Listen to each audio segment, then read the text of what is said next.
നമസ്കാരം. മലയാളം UK ന്യൂസിലേക്ക് സ്വാഗതം. UK വിസ ട്രാൻസിഷൻ ഡ്രൈവ് ആരംഭിച്ചു. ഇന്ത്യക്കാർ ഉൾപ്പെടെ എല്ലാവരോടും മാറാൻ അഭ്യർത്ഥിക്കുന്നു.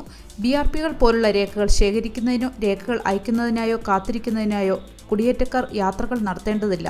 ഫിസിക്കൽ ഇമിഗ്രേഷൻ രേഖ ഉപയോഗിക്കുന്ന ഇന്ത്യക്കാർ ഉൾപ്പെടെ രാജ്യത്തുടനീളമുള്ള എല്ലാ കുടിയേറ്റക്കാരോടും ഈ വിസയിലേക്ക് മാറുന്നതിന് ഉടനടി നടപടിയെടുക്കാൻ UK ബുധനാഴ്ച ഒരു പ്രധാന ഡ്രൈവ് ആരംഭിച്ചു. UK അതിർത്തിയും ഇമിഗ്രേഷൻ സംവിധാനവും പൂർണ്ണമായി ഡിജിറ്റൈസ് ചെയ്യുന്നതിനുള്ള പദ്ധതികളുടെ ഭാഗമായി BRP ഉപയോഗിക്കുന്ന എല്ലാവരും വിസ വിഗ്നെറ്റ് സ്റ്റിക്കറോ മഷി സ്റ്റാമ്പോ അടങ്ങിയ പാസ്പോർട്ട് രാജ്യത്ത് അവരുടെ എൻഡർ അല്ലെങ്കിൽ അനിശ്ചിതകാല അവധി സ്ഥിരീകരിക്കുന്നു, അല്ലെങ്കിൽ അവരുടെ BRC അടുത്ത വർഷത്തോടെ പൂർണ്ണമായും ഓൺലൈൻ സംവിധാനത്തിലേക്ക് മാറും. അനധികൃത തൊഴിലാളികളുടെ പേരിൽ UKയിലെ ഇന്ത്യൻ റെസ്റ്റോറന്റ് മാനേജർക്ക് 5 വർഷത്തേക്ക് വിലക്ക്. ബംഗ്ലാദേശിൽ നിന്നുള്ള 2 അനധികൃത തൊഴിലാളികളെ ജോലിക്ക് വെച്ചതിന് ഇംഗ്ലണ്ട് വെസ്റ്റ് മിഡ്ലാൻഡ്സ് മേഖലയിലെ ഹെയർഫോർഡ് ഷെയറിലെ ഇന്ത്യൻ റെസ്റ്റോറന്റ് മാനേജരെ കമ്പനി ഡയറക്ടറായി 5 വർഷത്തേക്ക് വിലക്കി. 35-കാരനായ മസൂം ഖാനാണ് ബംഗ്ലാദേശിൽ നിന്നുള്ള തൊഴിലാളികളെ റിക്രൂട്ട് ചെയ്തത്. 2021 ഇമിഗ്രേഷൻ എൻഫോഴ്സ്മെന്റ് റെയ്ഡിലാണ് അനധികൃത തൊഴിലാളികളെ കണ്ടെത്തിയത്. ഇമിഗ്രേഷൻ എൻഫോഴ്സ്മെന്റ് കമ്പനിക്ക് 20,000 പൗണ്ട് പിഴ ചുമത്തി. സെപ്റ്റംബർ 17 മുതലാണ് 5 വർഷത്തെ വിലക്ക്. സ്ത്രീകൾക്കും പെൺകുട്ടികൾക്കും എതിരായ അതിക്രമങ്ങൾ തടയാൻ പുതിയ നടപടികൾ ആരംഭിച്ചു. സ്ത്രീകൾക്കും പെൺകുട്ടികൾക്കും നേരെയുള്ള അതിക്രമങ്ങൾക്കെതിരെയുള്ള പോലീസിന്റെ പോരാട്ടം ശക്തിപ്പെടുത്തുന്നതിനുള്ള പുതിയ പദ്ധതികൾ പ്രകാരം ഗാർഹിക പീഡനത്തിൽ ഇരയാകുന്നവരെ കുറ്റവാളികളിൽ നിന്ന് സംരക്ഷിക്കുമെന്ന് ആഭ്യന്തര സെക്രട്ടറി പ്രഖ്യാപിച്ചു. ഇതിനായി ഗാർഹിക പീഡന കേസുകൾ 999 കൺട്രോൾ റൂമുകളിൽ ഉൾപ്പെടുത്തും. കഴിഞ്ഞ വർഷം ഓരോ മണിക്കൂറിനും ഏകദേശം 100 ഗാർഹിക പീഡന പരാതികളാണ് പോലീസ് രേഖപ്പെടുത്തിയത്.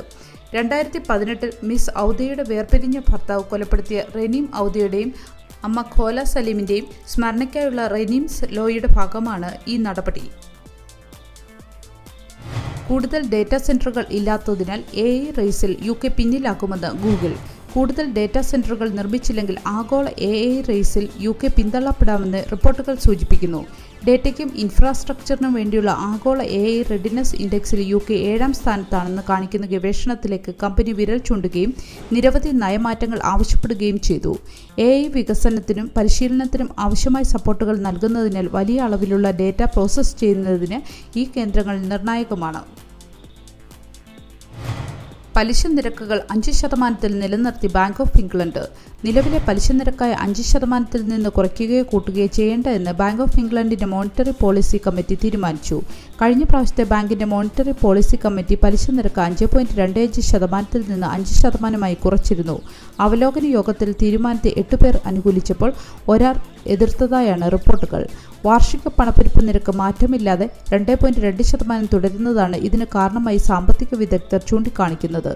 US ഫെഡറൽ റിസർവ് കഴിഞ്ഞ ബുധനാഴ്ച പലിശ നിരക്കുകൾ 0.5% കുറച്ചിരുന്നു.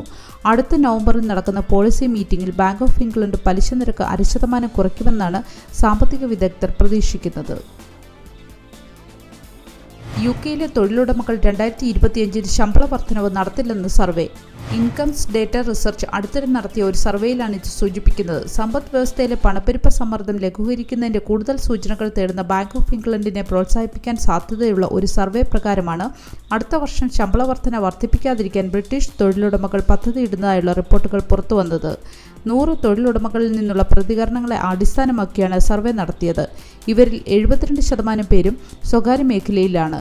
പ്രധാന തൊഴിലുടമകൾ നൽകുന്ന ശരാശരി ശമ്പള സെറ്റിൽമെന്റ് ജൂലൈ വരെയുള്ള 3 മാസങ്ങളിൽ 4.0% കുറഞ്ഞുവെന്ന് IDR ഈ മാസം ആദ്യം പറഞ്ഞിരുന്നു. ഇത് 2022 ഓഗസ്റ്റ് മുതലുള്ള ഏറ്റവും താഴ്ന്നതും ജൂൺ വരെയുള്ള 3 മാസങ്ങളിൽ 4.8% നിന്നും കുറഞ്ഞതുമാണ്. 45% ഓർഗനൈസേഷനുകളും 2025 3% മുതൽ 4% വരെ മാത്രമേ ശമ്പളം ഉയർത്തൂവെന്ന് IDR പറഞ്ഞു. ഒരു നല്ല ദിവസം ആശംസിച്ചുകൊണ്ട് ഈ വാർത്താ ബുള്ളറ്റിൻ പൂർണ്ണമാകുന്നു. ചാനൽ ലൈക്കും സബ്സ്ക്രൈബും ചെയ്ത് പ്രോത്സാഹിപ്പിക്കണം.